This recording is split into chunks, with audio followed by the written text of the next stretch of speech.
just a few days before the breakout of German soldiers and civilians from the Halbe pocket in April 1945, in which approximately 30,000 soldiers and an estimated at least 10,000 civilians lost their lives. Here is my video on that. Today I am dedicating myself to the preceding, no less bloody event in Lower Lusatia, which took place on the 20th. April 1945 occurred Spremberg pocket, the resulting breakout towards the town of Kausche, where the German units and the civilians who had joined them, mostly old women and children, however, now got into a new pocket. Then on Sunday, the 22nd, the breakout that took place on April over 3 later so-called Death Meadows led to an unimaginable bloodbath. As anyone can understand, there are no photographs of the events. The few later taken often came from Soviet soldiers, where it is not always clear where the shown situation is exactly located, whether Spremberg, Kausche, or Halbe. Is recommended the high-quality documentary book From Kausche to Ressen by Christian Lucia. Spremberg, between 1771 and 1918, the geographical center of the German Empire, is a city in the south of Lower Lusatia, about 20 kilometers south of Cottbus. In 1939, the city had around 14,000 inhabitants. In 1946, due to the increase in displaced persons from the Eastern Territories, around 17,500.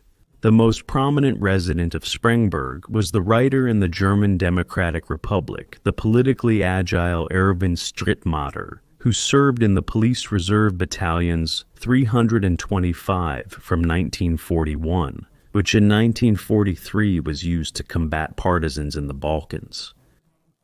Was assigned to the SS Police Mountain Victory Regiment 18. The place Kausche, which is located in the north of Spremberg and no longer exists today, outlined in green, in whose area the failed breakout associated with enormous sacrifices took place, had only a few hundred inhabitants during the war. Today, the battlefield shown in orange at that time is free of meadows and forests and presents itself to the viewer as a barren brownish-yellow area created by lignite mining. This also involved the relocation of many small places like Kausche for decades. Today, Neu-Kausche, just under 6 kilometers north of the old place, is part of the city of Breakout, about 14 kilometers southwest of Cottbus, and about 16 kilometers southeast of Spremberg. The events that ended in a catastrophe for the German people involved there were part of the 16. April until the 2. May 1945, lasting Soviet Berlin operation, the Battle of Berlin. For their pincer attack on the imperial capital, the Red Army had provided about 2.5 million soldiers, 6,250 tanks, and even from carriages 7,500 aircraft and 41,600 artillery guns. They were opposed by those from the 16th. April battle on the Oder, completely exhausted, partially shattered remnants of the Army Group Vistula, and Colonel General Gotthard Heinrizi, consisting of the 3. Tank Army under General of the Panzer Troop Hasse von Manteuffel, the 21. Army under General of Infantry Kurt von Dippelskirch and the 9th. Army under Lieutenant General Theodor Busse. Here was a situation meeting in March 1945 with Hitler. Also, the remnants of the force subordinate to the Army Group Center, Army under the General of the Panzer Troop, Fritz Hubert Gräser. In total, the German defense front only had about 1 million disillusioned soldiers of all types of troops with 800 tanks of different types. In addition, there was the local Volkssturm. Above the battlefield and in the hinterland, the Soviet Air Force had absolute air supremacy. The Soviet sub-operation leading to the creation of the Spremberg and Kausche pockets in the Battle of Berlin was named the Cottbus-Potsdam Operation. It was led by the commander of the First Ukrainian Front, Marshal Ivan Konev, who was responsible for numerous war crimes against Germans and Czechs, and who had at his disposal 5 elite divisions and several artillery breakthrough corps.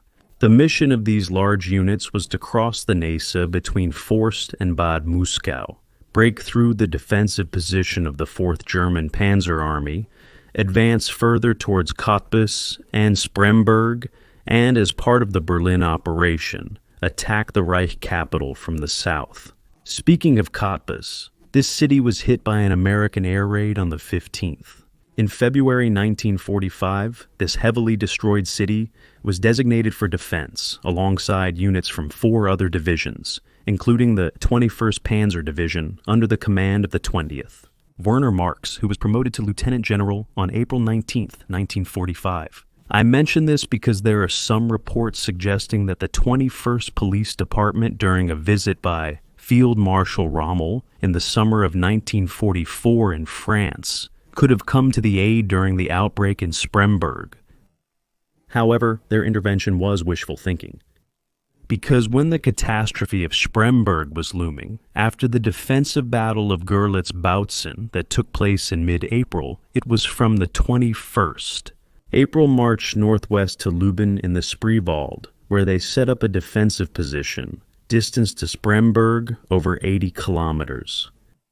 In order not to be overrun or encircled by superior Soviet forces, the 21st Police Department had marched over Halbe in the south, Red Dot, to Königs Wusterhausen, and then from the 23rd of April, due to the strong Soviet attack pressure, they moved southeast into the area around the villages of Westensee and Grebendorf until they were also driven out from there and from the 24th. April found itself in the forming cauldron of Halbe. You can already see from this that the division had enough to do with itself. In addition, it had also been intended by the highest leadership for the defense of Berlin. The fact is that the everywhere victorious, personnel, and materially superior Soviet forces were getting stronger day by day, while the German armies still had their old designation, but in reality were physically and psychologically at the end. Back to Spremberg. After the direction of the 1st Ukrainian Army had been determined on the German side, the commander-in-chief of the Army Group Center, Field Marshal Ferdinand Schörner, who was also called Bloody Ferdinand because of his brutal combat leadership, had the 10. He ordered the SS Panzer Division Frundsberg, minus its reconnaissance detachment 10, standing at Cottbus, to immediately relocate to the lower Lusatia in the Spremberg area. The commander of the Frundsberg was Brigadier General and Major General of the Waffen-SS Heinz Hammel. After a short time in the mid-20s in the Reichswehr, he became a farmer. He then joined the SS Standarte Germania as a sergeant in 1935 and was regularly promoted. On the 27th of April 1944, he then took over the 10th SS Panzer Division, Frundsberg. When he received Schörner's order to move to the Spremberg area, the division had been reduced from a good 19,000 men to less than 10,000 soldiers due to the previous battles.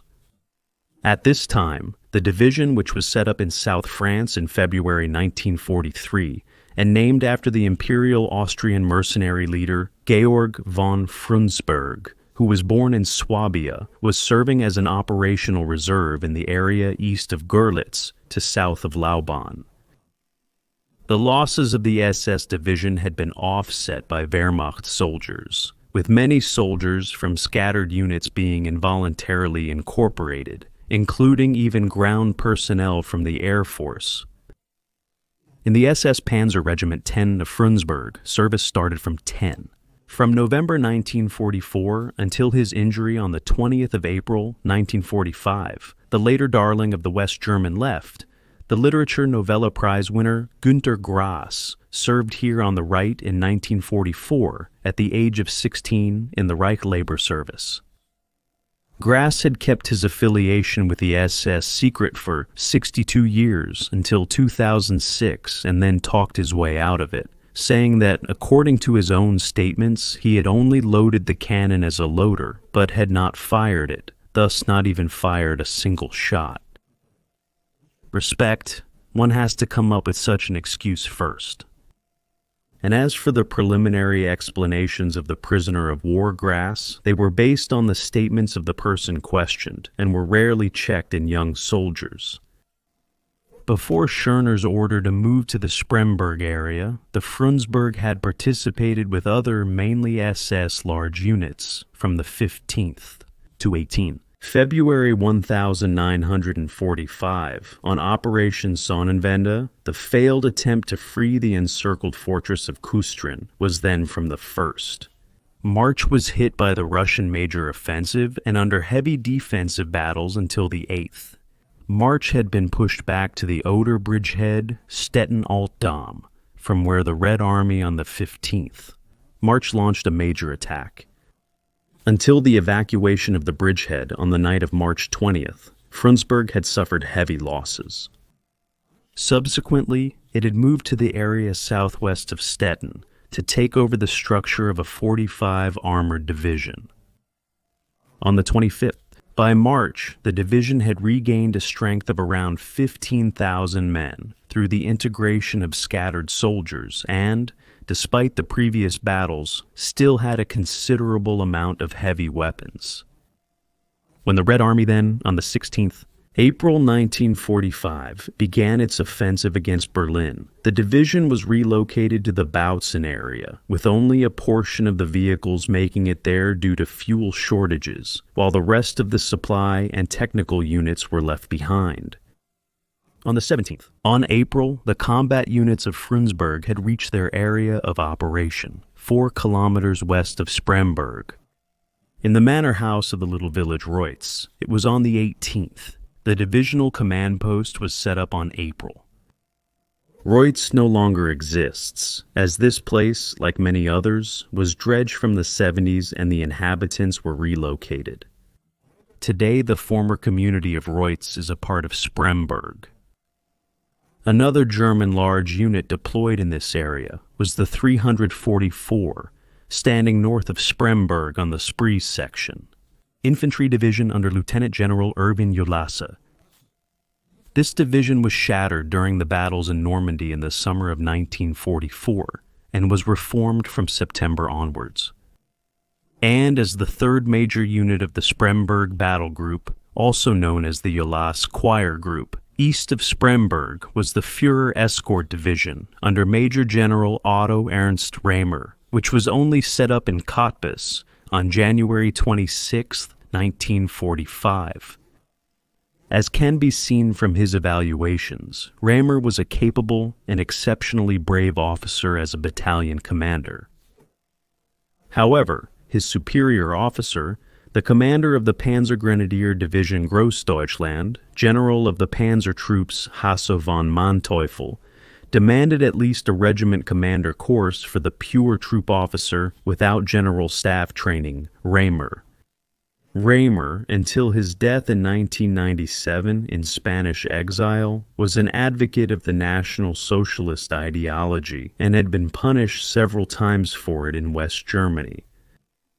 He had become known for his position as commander of the Berlin Guard Battalion on July 20th, 1944, was then promoted to colonel in the course of the Nazi propaganda that began for him afterwards, skipping the rank of lieutenant colonel, and at the end of January 1945, at the age of 32, he was appointed major general and division commander. However, the commander-in-chief of the 1st Panzer Army, general of the panzer troops Walter Nering, in his post-war reflections on the battles for the recapture of the Lower Silesian Lauban in early March, in which the Führer Escort Division suffered exceptionally high losses, accused Rehmer of complete failure in leading his large unit. In addition to these 3 large units, there was also the 120-man, strong Panzerjagdverband G, mainly equipped with Volkswagen Kübelwagens and Panzerfausts, which had been set up in Spremberg in February 1945 from scattered troop parts. Finally, from the city of Spremberg came the Volkssturm Battalion 16,363, consisting of teenagers and older men, which had been formed from the so-called exercise unit Volkssturm in Civil, already existing in November 1944, their training having taken place in the 1945 burned-down forest recreation home Slammen and in a nearby restaurant. The leader of the allegedly 300 men strong battalion 16,263, also called by Saha, was Captain out of service Hansen Burscher von Saar, a knight's estate owner born in 1890. From the Strausdorf, located 8 kilometers northwest of Spremberg, which was dismantled and relocated in 1988. Contrary to some sources, the captain did not fall in the cauldron, but probably died on the 5th, September 1950 in Warmenau, now a district of Wolfsburg. In contrast, his son Hansen Joachim Friedrich, born in 1919 in Treptow, Anderega, fell on the 15th, September 1939 in the Battle of Bzura in Upper Silesia, which lasted from the 9th to the 19th of September, near the forestry in Tarnowicz, Polish Tarnowski Gori. Hansen Joachim Friedrich Burscher von Saar had been a flag cadet in the 2nd Company of the 8th Infantry Regiment in the 3rd Infantry Division. As for the 16th 352 People's Storm Battalion mentioned in some sources, it is possible that there has been confusion with the 16,263 Battalion led by Captain Hansen. On the other hand, in Spremberg, if one trusts the scant sources, there was a 100-man strong 2nd People's Storm Battalion from Leipzig. Some sources even mention a 3rd People's Storm, Battalion 1619, deployed at Spremberg. However, it must be noted that the source situation for the People's Storm units set up from September 1944 onwards is consistently more than scanty, and much is based on hearsay, incorrect copying, or double naming. According to further sources on the battles for Spremberg, scattered units, but also complete formations of the following troop parts were in the cauldron. Back to March 18th, these continuously fought and supply-stricken units with a total strength of around 20,000 men now stood as the Spremberg battle group around the city, declared a fortress by Hitler. On this occasion, my request made in other videos to you, not to believe everything you see in black and white. So, on this frequently used map of troop deployment next to Spremberg, the 1st SS Panzer Division Leibstandarte is marked, which at this time, however, was in Hungary or was stationed in Austria.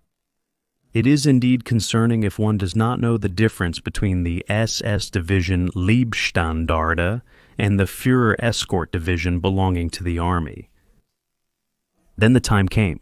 The Soviet 3rd Guards Tank Army, under the command of Colonel General Rybalko, the 13th, which belonged to the 1st Ukrainian Front, the same as the Army under Colonel General Pucho, as well as the 5th. The Guards Army under Colonel General Shadow had arrived at the north-south security line, weakly defended by the Führer Escort Division, 20 kilometers east of Spremberg, at the height of Grossduben, Halbendorf to Trebendorf. Instead of carrying out a frontal attack on Spremberg from the movement, strong Soviet forces had temporarily spared the city and instead bypassed it both to the north and to the south to encircle the city. When the German troop leaders in the emerging cauldron had recognized the danger of encirclement, especially with the 344 standing in the north, when the identification units of the Soviet 3rd Guard Army had broken through, the Führer Escort Division had moved its combat headquarters to the village of Gosta, which no longer exists today due to lignite mining, on the evening of April 18, 1945. 8 kilometers west of Spremberg, while the 344. The idea was to take the train to Linchen and then march on foot towards Spremberg. Then, on the morning of the 19th, dawned, the Soviet encirclement had become so tight that only a narrow corridor was available for a breakout to the west. In the meantime, the Soviet 13th Army had approached the city from the north, the 32nd Guards Rifle Corps from the east and from the south, the 2 Guards Rifle Corps 33 and 34. In this precarious situation for the German large units, which was also intensified by the thousands of civilians who had arrived in this area, mostly old women and children, had in the situation meeting on the evening of the 19th. Major General Raymer, due to the likely impending encirclement, convinced the present commanders to now bundle all forces in a combat group Spremberg, which, as already heard, counted no more than 20,000 men. However, all plans were outdated within a few hours, as the general attack of the Soviet units on Spremberg began during the night, with a 30-minute bombardment from 1,247 guns of that caliber, as well as strong air attacks. Then the 2 Rifle Corps 24 and 33, as well as the 95th Guard Rifle Division, had started the attack, initially ramming a breach in the castle wall with tanks, through which their infantry then streamed. The street and house fights that now began in darkness and lasted until the evening of April 20th were fought with bitter hardness on both sides, with captive shootings on both sides. And even though individual German tank sealing crews had repeatedly succeeded in disabling Soviet tanks with adhesive mines and anti-tank weapons, the superiority was too great in the end. On the evening of the 20th, by the evening, Spremberg was completely in the possession of the Soviet troops, while 80% of the German defenders who had been pushed out of the city were encircled in a pocket northwest of Spremberg and Koksdorf. While the last battles of the desperately resisting German soldiers were still taking place in Spremberg, a radio message completely ignoring the situation had been received from the Führer bunker in Berlin by the commander of the SS Division, Frundsberg, Major General Halbe. The front gap that has arisen in their section between Spremberg and Cottbus is to be closed by immediate attack. You are personally responsible to me for the execution of this order. You must lead the attack to victory or fall with your division. But considering the German losses of up to 2,000 men in Spremberg, and the over 1,100 soldiers who were taken prisoner for those affected, this order from the leader was nothing more than further proof of the total inadequacy of the top military leadership unfamiliar with the front. Because instead of following the senseless order to East Berlin, there were now only 2 solutions: either surrender or break out from the encirclement towards the northwest. As known, the second solution was chosen.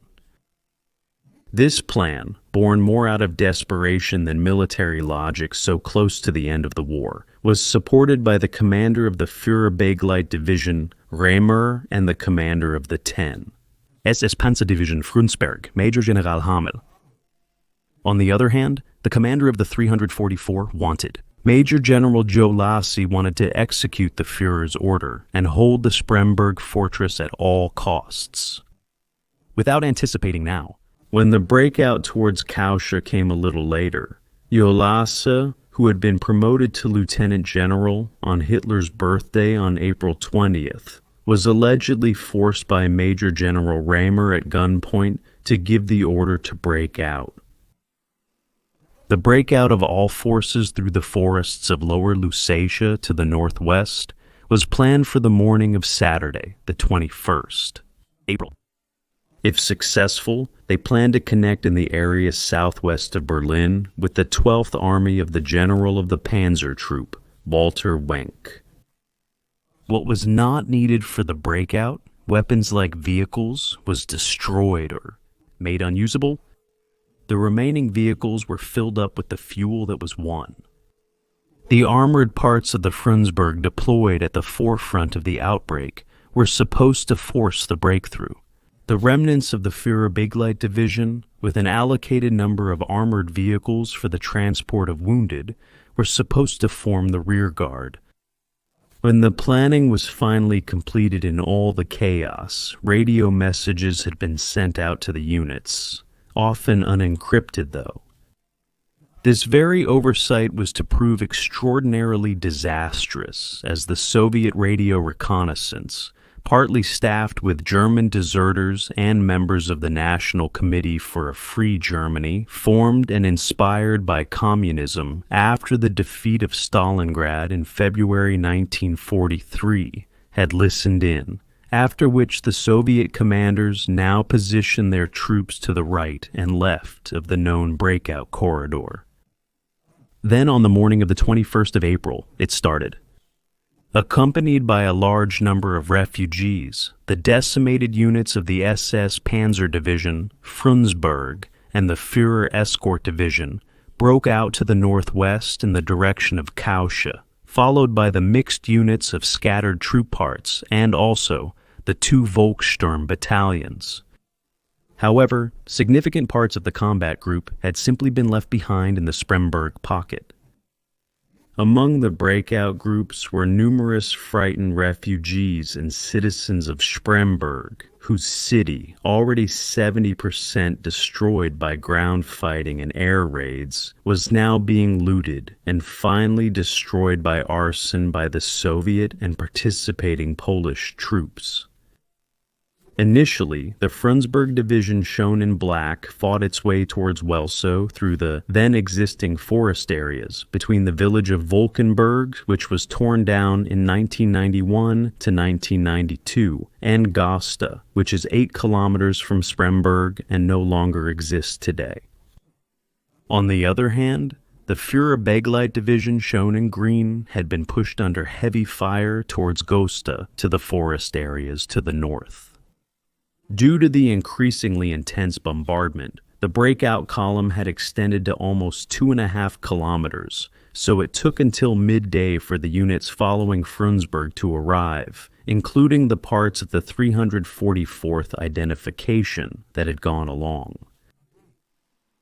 However, when a reconnaissance command of the SS Panzer Pioneer Battalion 10 reached the tactically important village of Kausche in the afternoon for further breakout, the eastern parts of the town had already been occupied by units of the approximately 20,000 Red Army soldiers approaching the area.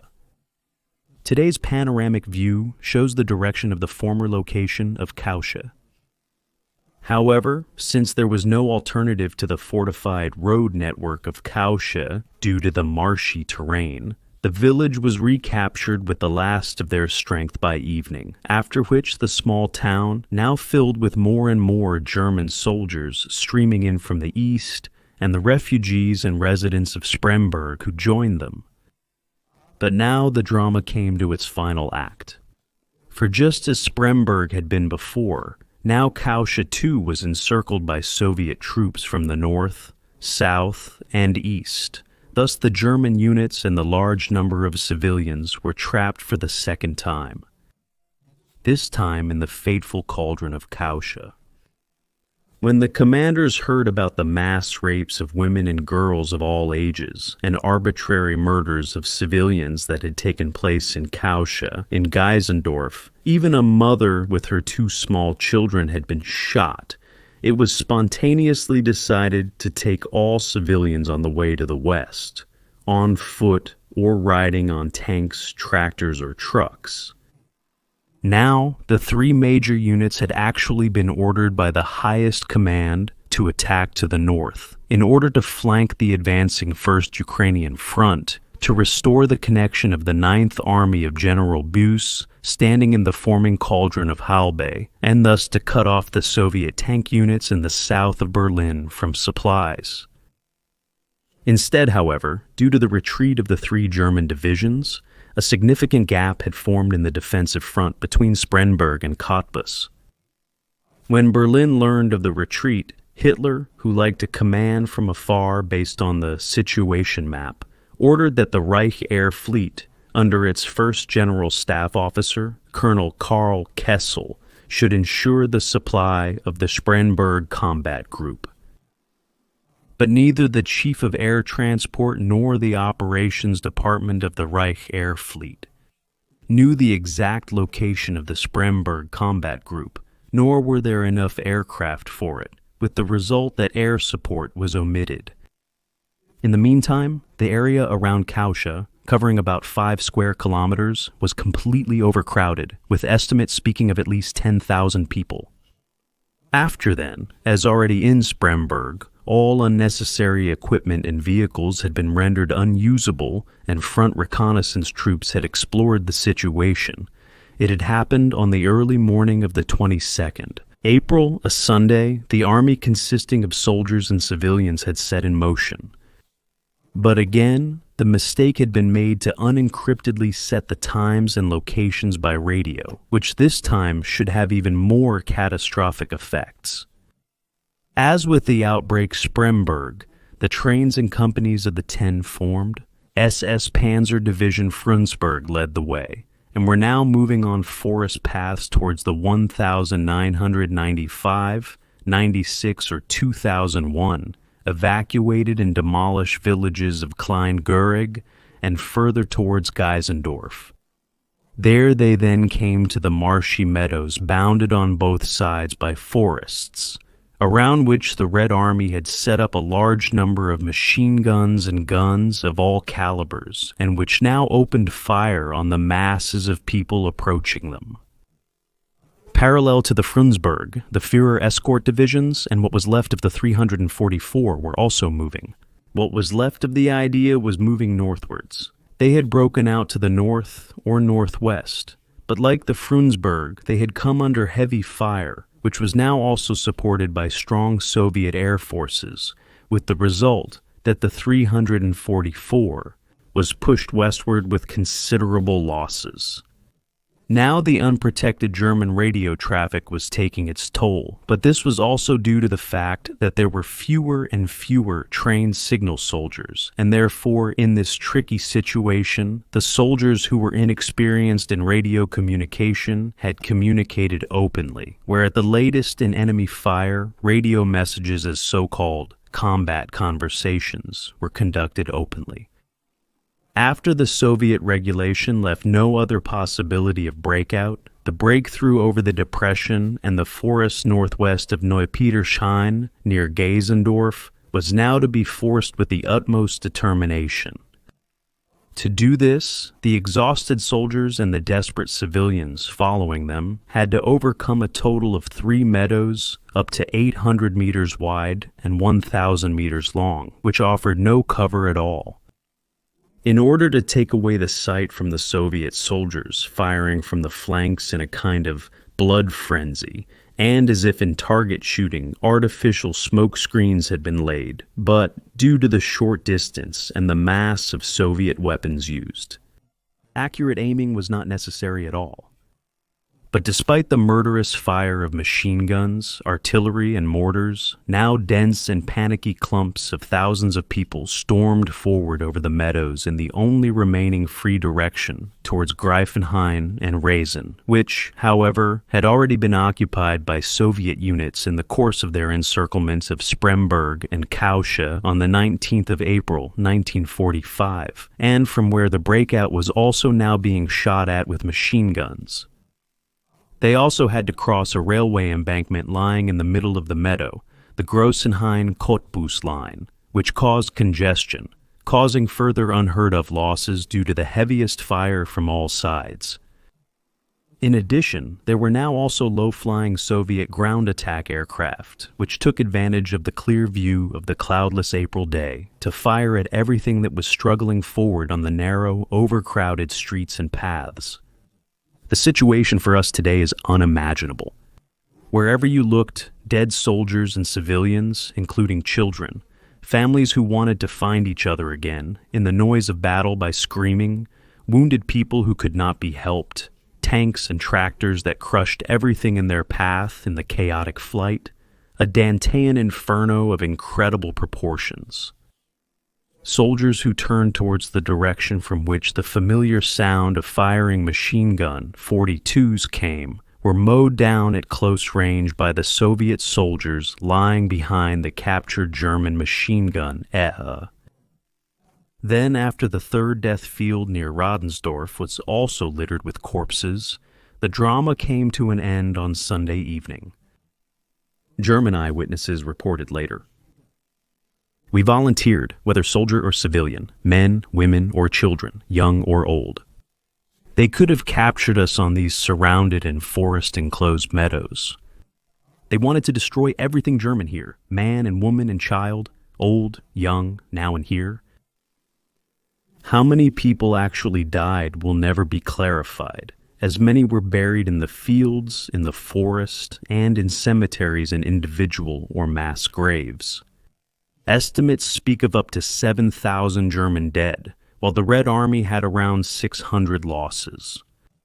However, they are revered in many villages with monuments that have been elaborately restored with German tax money.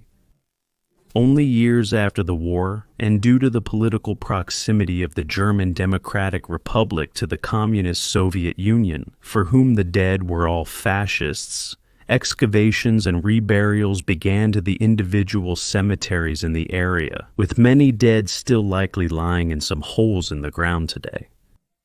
After 1990, the German War Graves Commission took over responsibility for the reburials or burials that have been taking place since then, of those found on the meadows, along the paths, or in the forests, who are then buried with dignity, with the participation of the Bundeswehr. But here too, as elsewhere in Germany, representatives of the known clientele are up to no good, for example by desecrating the honor of the dead that took place during the day, by crudely cutting off wreath ribbons. While countless dramas were unfolding on the three death meadows, which cannot be described in words, parallel to this were the rear security forces stationed in Kausche, 2 divisions of the SS Panzer Artillery 10 and a battalion of the Führer Escort Division, with a total strength of 1,500 men from 2 Soviet regiments of 9. They were attacked by the Guard Airborne Division and Major General Stiko. After the German companies and batteries had held their positions until the early afternoon of April 22nd, these units also broke out towards the west with heavy losses, where the few who had made it surrendered to the Americans at the Elbe at the end of the war. As one can read in the memoirs of the Russian general, 760 German soldiers had fallen. 21 tanks and assault guns had been destroyed. Many prisoners had been taken. After the completely failed breakout from the Kausche pocket, all 3 divisions had ceased to exist as militarily deployable large units.